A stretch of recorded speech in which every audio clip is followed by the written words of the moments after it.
Hello my dear students, how are you all? This is Sonia Kaushik and we are doing our chapter Human Reproduction, and today is lecture number 8, and today we will discuss types of eggs on the basis of yolk, on the basis of the distribution and all, on the basis of shell present or not, and then we will do a very important topic, fertilization. Student, this topic is mentioned in our NCERT, but this topic is not mentioned in our NCERT. NCERT में ये topic नहीं है, but still that is important, क्योंकि NCERT में सिर्फ human egg को ही explain किया है, उसी के स्ट्रक्चर को, तो टाइप्स ऑफ एग्स का जो टॉपिक नहीं है. But in competition specifically in NEET questions are generally asked from this topic, that's why we will start today with this topic. ठीक है, आज हम इसी टॉपिक से स्टार्ट करेंगे.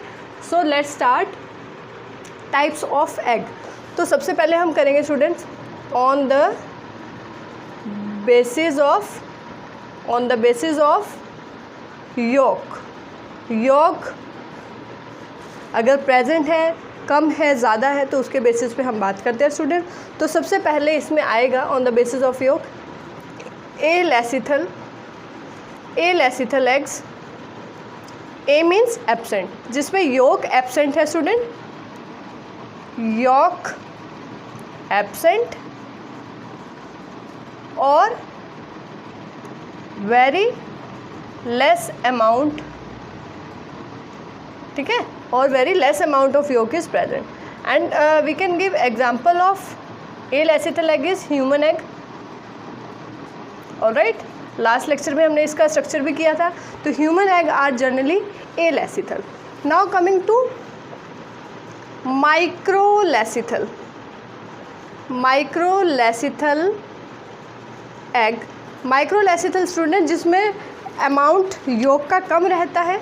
ठीक है, yolk is small in amount, और you can say less in amount. And examples are eutherian, metatherians, etc. Alright student, they all have less amount of. If we talk about one more example is there, Amphioxus egg. तो इन सभी में the amount of yolk is very very less. Now coming to more yolky egg, macrolecithal egg student, जिसमें egg का yolk का amount जो है ज़्यादा होगा. ठीक है, मोर अमाउंट ऑफ योक, ज़्यादा अमाउंट में होगा yolk. And the example are amphibian, और आप कह सकते हैं birds, reptiles. They all have a very good amount of yolk in them. ठीक है स्टूडेंट, उसके बाद हम बात कर सकते हैं मीज़ोलेसिथल means the amount of yolk is intermediate. It is not very less in amount, it is not very large in amount. तो मीज़ोलेसिथल एग्स की अगर हम बात करेंगे स्टूडेंट, तो इसमें आ जाएंगे एम्फीबियंस,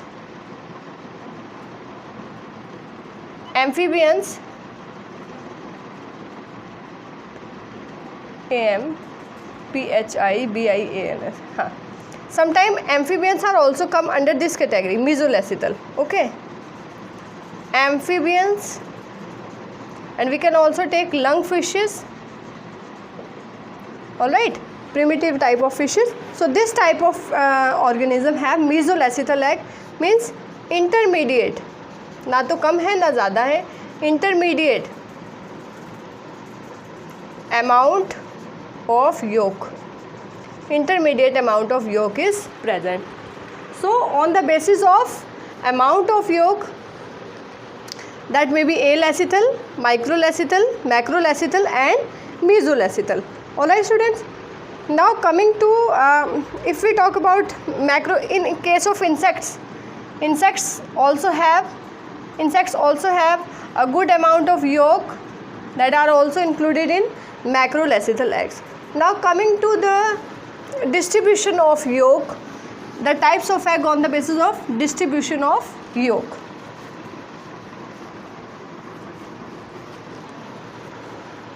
Alright students,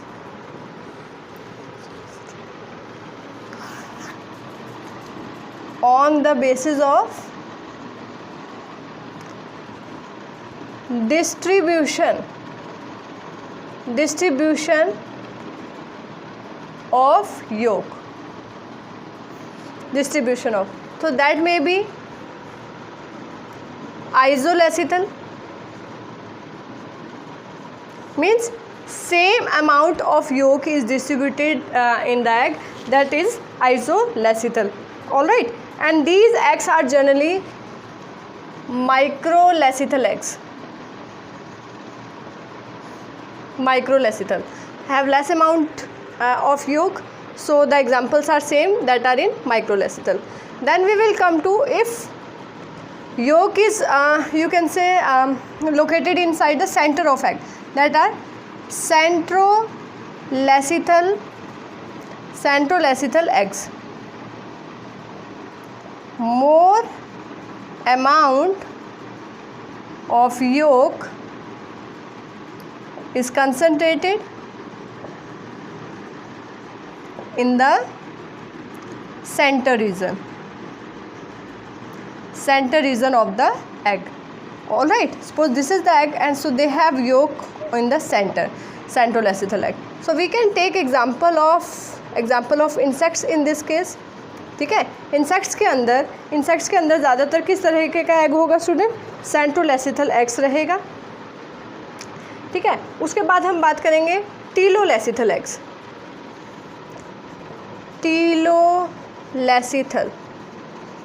टीलोलेसिथल इनमें क्या होगा student? Suppose this is the egg, तो अपर टिप रीजन पे एग योक जो है ज़्यादा होगा.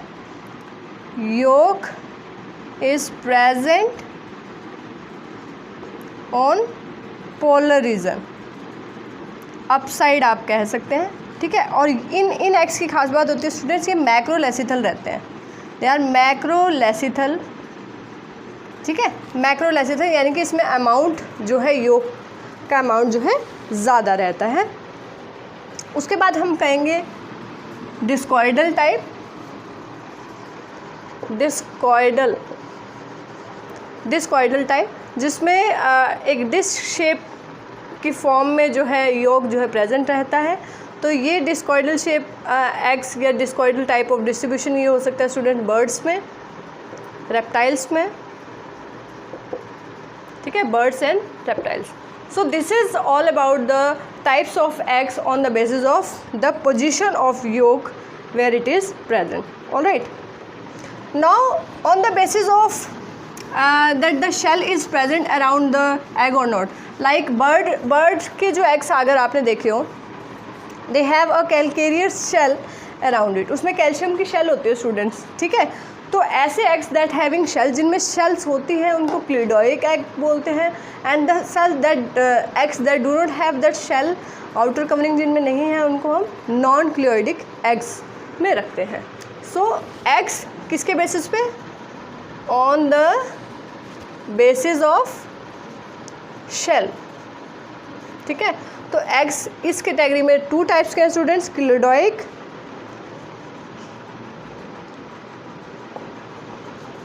क्लिडोइक eggs and non cleidoic eggs. They have shell, इसमें शेल प्रेजेंट होती है स्टूडेंट, शेल प्रेजेंट, और इनके अंदर शेल एब्सेंट होती है, शेल एब्सेंट. तो शेल प्रेजेंट किस में होती है स्टूडेंट्स? आप एग्जांपल यहाँ से ले सकते हैं. जैसे बर्ड्स में जो एग रहते हैं, बर्ड्स कैलकेरियस शेल होती है. रेप्टाइल्स में लेदरी नेचर की शेल होती है. तो बर्ड्स एंड रेप्टाइल आप इसमें एग्जांपल ले सकते हैं. नॉन क्लिडोइक की बात करें, ह्यूमन एग के अंदर अगर आप देखें, ह्यूमन एग जो होगा, ठीक है, ह्यूमन एग, तो that do not have any shell over it. और अगर एम्फीबियंस की बात करें, amphibians like frog that lay eggs in water, in water. जो वाटर में एग ले करते हैं तो उनके अंदर भी स्टूडेंट्स ये कोई शेल प्रेजेंट नहीं होगी। Alright, so we have done the types of egg on the basis of yolk, amount of yolk, on the basis of position of yolk, and then we have done the types of eggs on the basis of shell present or not. All right, now coming to the next topic of our chapter, that is fertilization. Fertilization, what is fertilization students? We have done plants also. When we have done reproduction in plants, we have done, that is the fusion of male and female gamete. All right, तो आप fertilization को लिख सकते हैं। fertilization क्या है? It is a process of fusion. It is a process of fusion of male and female gametes. ठीक है स्टूडेंट्स, अगर ये fertilization may be of two type, external fertilization and internal fertilization. All right students, fertilization. तो external fertilisation क्या है student? That occurs outside the body. जैसे हमने bryophytes के केस में देखा, टेरिडोफाइट्स के केस में देखा, या अगर हम एम्फीबियंस में देखें फ्रॉग के अंदर, तो mail and female gamete fuses outside the body of organism, उसको एक्सटर्नल फर्टिलाइजेशन बोलते हैं। Fusion of gametes occurs outside the body of organism, parent organism। ठीक है, फीमेल पेरेंट की हम बात करेंगे तो आउटसाइड। अगर ये इनसाइड हो रहा है, fertilization that occurs inside the body of parent organism। Parent organism में भी कौन सी होगी स्टूडेंट? फीमेल पेरेंट रहेगी। ठीक है स्टूडेंट, तो ह्यूमंस के अंदर कौन सी फर्टिलाइजेशन है? इन ह्यूमंस कौन सी फर्टिलाइजेशन है स्टूडेंट? इंटरनल।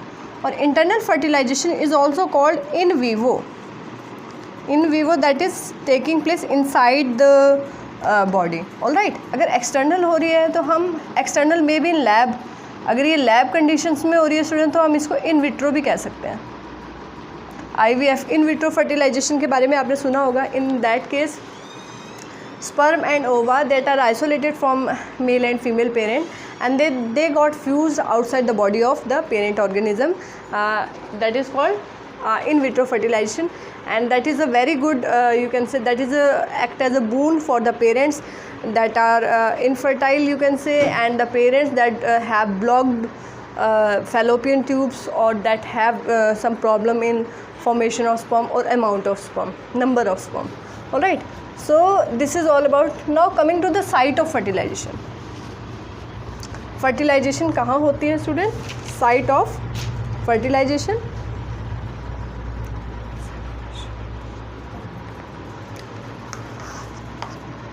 site of, तो सबसे पहले देखिए स्टूडेंट फर्टिलाइजेशन की पूरी प्रोसेस क्या है। देखिए what happens when the semen sample from the male parent enters in the female parent, like the genital organ in case of male, that is penis, that helps in copulation, and that is you can say ejaculation of semen sample occurs there at the time of copulation or coitus, you can say. In that case semen sample that have sperms, that is you can say enters in female vagina, and in that process is called insemination. Insemination means entry of sperms inside the body of female organism. ठीक है, female के अंदर जो है sperms जो है enter कर गए with the help of semen sample. ठीक है, इंसेमिनेशन के बाद क्या होगा स्टूडेंट्स? इंसेमिनेशन के बाद क्या होगा? Sperms reaches fallopian tube, fallopian tube में पहुंच जाएंगे। ठीक है, फैलोपियन ट्यूब में भी अगर हम बात करें कौन से रास्ते से होकर वेजाइना फिर सर्विक्स, तो इस तरीके से वो यूट्रस से होते हुए कहाँ पहुँच जाएंगे स्टूडेंट्स, फैलोपियन ट्यूब में। और अगर ओव्यूलेशन हो चुका है, अगर ovulation that is release of ovum, अगर ओव्यूलेशन और इंसेमिनेशन अगर कहीं ना कहीं सिंक्रोनस है, साइमल्टेनियसली है, एक साथ हुआ है, तो ओव्यूलेशन से में क्या होगा, ओवरी से ओवा रिलीज़ हो चुका है, ठीक है, ओवम रिलीज़ हो चुका है ओवरी से, तो यहाँ से क्या पहुँच जाएगा स्टूडेंट्स, दिस इज़ ओवम, और यहाँ से क्या पहुँच जाएगा फैलोपियन ट्यूब में, स्पर्म जो है पहुँच जाएगा, ठीक है।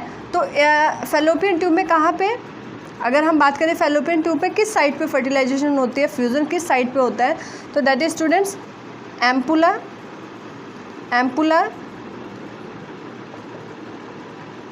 इस्थेमस,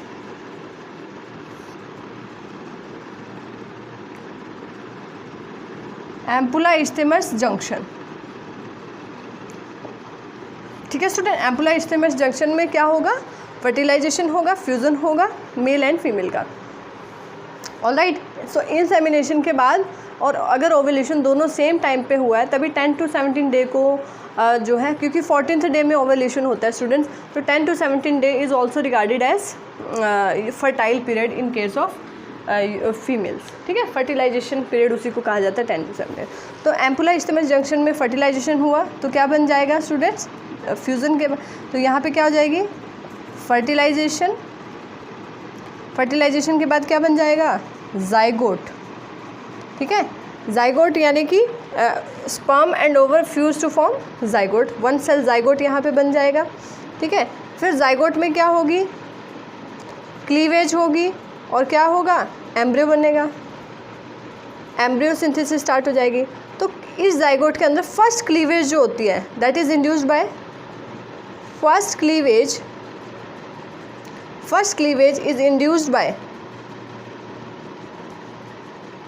proximal centriole, we have done proximal centriole, ठीक है, जो नेक रीजन में प्रेजेंट है स्टूडेंट्स स्पर्म में। तो प्रॉक्सिमल सेंट्रियोल क्या कराएगा, फर्स्ट क्लीवेज कराएगा, देन अल्टीमेटली जो है एम्ब्रियो जो है 6 to 18 सेल स्टेज में आ जाएगा, तब उसको हम क्या कहेंगे, मोरूला कहेंगे, ठीक है। और अगर हम मोरूला को देखें तो एक बॉल लाइक स्ट्रक्चर नज़र आएगा हमें, ठीक है, बॉल लाइक स्ट्रक्चर नज़र आएगा, that have mulberry shape, mulberry जैसा बहुत मल्टी सेलुलर एक बॉल लाइक स्ट्रक्चर। तो this will undergo some changes. तो यहाँ पे कुछ सेल्स जो हैं किस में आ जाएंगी, साइड में आ जाएंगी, लेटरल साइड में आप कहें या कहें बिल्कुल लाइनिंग पे, और कुछ सेल्स जो हैं बीच में इधर साइड में इकट्ठा हो जाएंगे और एक कैविटी बन जाएगी। This stage is called blastocyst, blastocyst stage इसको कहेंगे स्टूडेंट्स। तो ये जो है ब्लास्टोसील कैविटी है, blastocoel cavity, and this inner cell mass, this is called inner cell mass, alright student. और ये जो लेयर है outside layer, very important, single layer जो प्रेजेंट है, दिस इज कॉल्ड ट्रोफोब्लास्ट, ठीक है।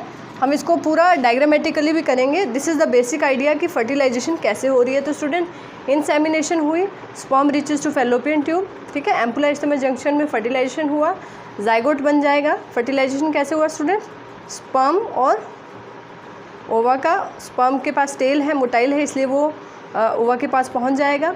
अगर but not all copulation leads to fertilization. उसका रीज़न यही है स्टूडेंट्स कि कई बार इंसेमिनेशन और ओव्यूलेशन दोनों सिंक्रोनस नहीं होते, एक साथ नहीं हो रहे, साइमल्टेनियसली नहीं हो रहे। तो फर्टिलाइजेशन पीरियड में ज़्यादातर जब इंसेमिनेशन होता है, कॉपुलेशन होता है, तभी फर्टिलाइजेशन जो है पॉसिबल हो पाती है।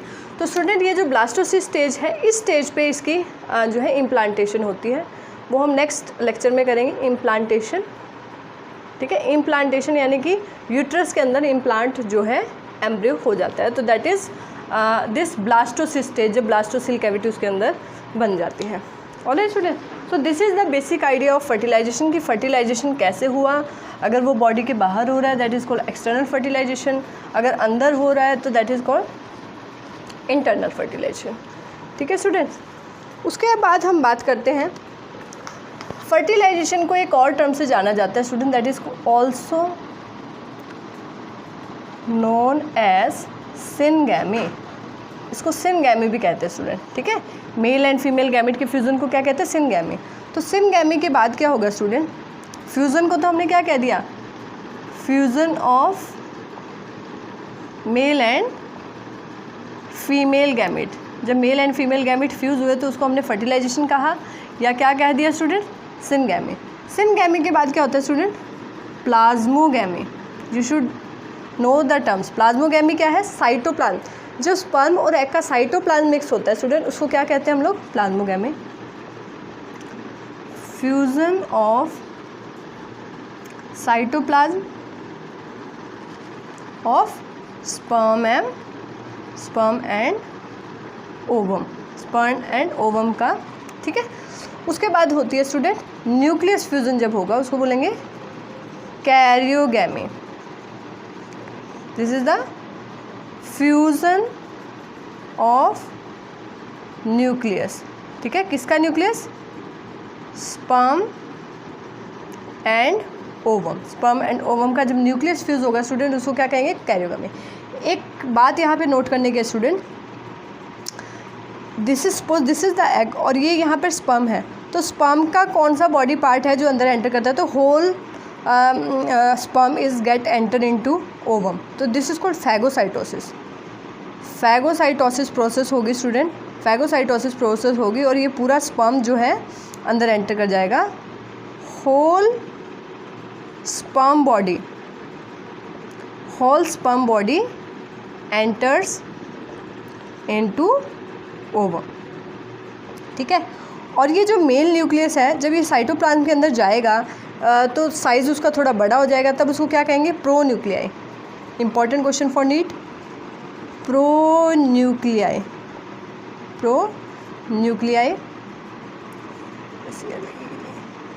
ठीक है, प्रोन्यूक्लियाई या प्रोन्यूक्लियस आप इसको कह सकते हैं। The mail nucleus increase in size when enters inside the ovum। Cytoplasm को ही एब्जॉर्ब करेगा कहीं ना कहीं और न्यूक्लियस का साइज़ क्या हो जाएगा? बड़ा। उसको प्रोन्यूक्लियाई भी बोलते हैं स्टूडेंट, ठीक है। तो ये टॉपिक्स बड़े ही इंपॉर्टेंट हैं, तो आपको पता होना चाहिए। तो उसके बाद कैरियोगैमी जब होगी स्टूडेंट, जब स्पर्म और ओवम दोनों ही कैसे हैं? हैप्लॉइड हैं, तो दोनों के जब क्रोमोसोम्स आपस में मिक्स होंगे, उस इंटरमिगलिंग प्रोसेस को कहा जाता है student amphimixis.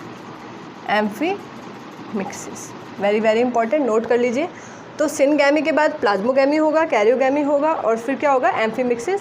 This is the intermingling of chromosomes. Intermingling of chromosomes, किसके chromosome? Male and female parent. Male and female parent के जो क्रोमोसोम्स है वो भी आपस में इंटरमिक्स होंगे, उस प्रोसेस को क्या कहेंगे? एम्फीमिक्सिस। हमने when we have done reproduction in flowering plant, तब हमने एपोमिक्सिस किया था। That is a type of asexual reproduction that mimics sexual reproduction. That is apomixis, जिसमें मेल गैमेट जो है विदाउट फर्टिलाइजेशन जो है पूरा होल ऑर्गेनिज्म जो है बना लेता है, ठीक है।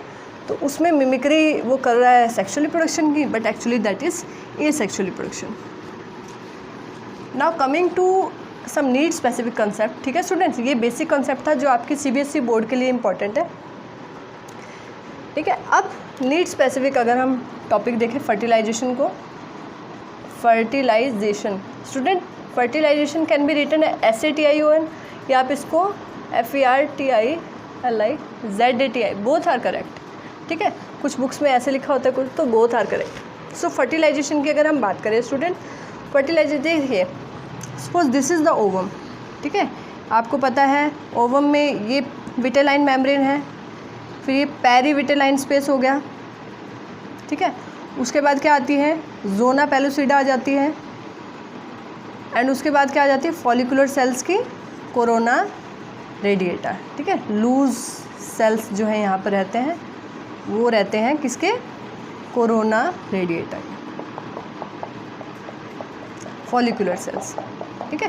ये देखिए, inner one is vitelline membrane जो कि प्राइमरी है, secreted by egg itself, vitelline membrane. Vitelline membrane की बात क्या है student, zona pellucida and this is corona radiata. किस सेल से बनी है स्टूडेंट्स, ये फॉलिकुलर सेल से ही बनी है, ठीक है। फॉलिकुलर सेल से ये जो है बनी है। ये पेरीविटेलाइन स्पेस है स्टूडेंट्स, जोना पेलुसिडा और उसके बीच में। तो जब स्पर्म आते हैं स्टूडेंट, जब स्पर्म्स जो है फ्यूज़ करते हैं, तो यहाँ पर जब फर्स्ट स्पर्म फ्यूज़ करता है तो that is then there is a process of blockage of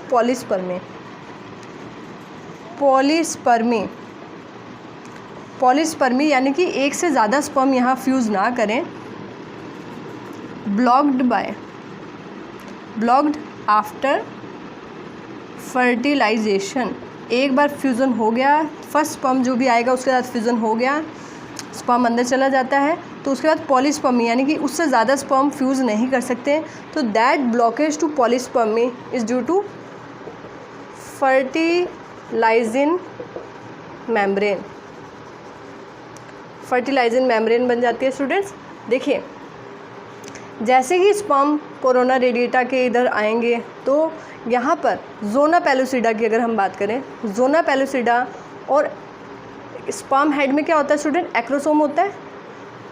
तो जोना पेलुसिडा को कौन ब्रेक करेगा, यहाँ पे एक रिएक्शन होएगी, हम उसको नाम देते हैं एक्रोसोमल रिएक्शन, ठीक है, जहाँ पे स्पर्म लाइसिन होते हैं स्टूडेंट, ठीक है, दैट ब्रेक्स जोना पेलुसिडा, जो जोना पेलुसिडा को ब्रेक्स, या हम कहें पेनिट्रेट,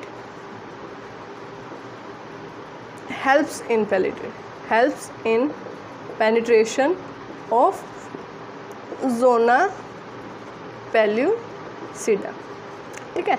कोरोना रेडिएटा को कहीं ना कहीं जो ह्यालुरोनिडेजेज हैं, जो ये एंजाइम्स है स्टूडेंट, ये कोरोना रेडिएटा को कहीं ना कहीं डिसॉल्व कर देंगे। तो मेन रिएक्शन होगी एक्रोसोमल रिएक्शन, जो स्पर्म एक्रोसोमल रीजन के बीच में, that is derive from Golgi apparatus, तो that reaction is called acrosomal reaction, ठीक है स्टूडेंट्स। एक्रोसोमल रिएक्शन हुई, जोना पेलुसिडा को पेनिट्रेट कर दिया, तो यहाँ पे एक स्पेसिफिक टाइप के रिसेप्टर्स होते हैं स्टूडेंट जोना पेलुसिडा पे, that is called ZP3 receptors. Note कर लीजिए, ZP3 रिसेप्टर्स, ये नीट के लिए क्वेश्चन आ गया। कौन से रिसेप्टर्स प्रेजेंट होते हैं जोना पेलुसिडा पे, ZP3 रिसेप्टर, जो कि ग्लाइकोप्रोटीन से बने हुए हैं स्टूडेंट, ठीक है। और ये एक्रोसोमल जो रिएक्शन हुई, इसको हम कॉर्टिकुलर रिएक्शन भी कह सकते हैं स्टूडेंट्स, कॉर्टिकुलर रिएक्शन, क्योंकि जो है ग्रेन्यूल्स लाइक सब्सटेंसेस प्रेजेंट होते हैं, ठीक है, वेरी वेरी इंपॉर्टेंट। और एक और चीज़ मैं आपको यहाँ बताऊँगी स्टूडेंट्स, दैट इज़, अगर हम बात करें, दिस इज़ ह्यूमन एग, ये कैसा है, ह्यूमन एग है, हम लास्ट लेक्चर में भी डिस्कस कर चुके हैं। अगर हम बात करें स्मॉलेस्ट एग कौन सा है, तो स्मॉलेस्ट एग है स्टूडेंट्स 15 माइक्रोन का है, तो ये किसका है, polychaeta, that is type of insects. Largest egg की बात करें, लार्जेस्ट एग, तो ऑस्ट्रिच एग जो बर्ड है स्टूडेंट, फ्लाइटलेस बर्ड ऑस्ट्रिच, तो इसका एग जो है लार्जेस्ट साइज़ का होता है स्टूडेंट्स।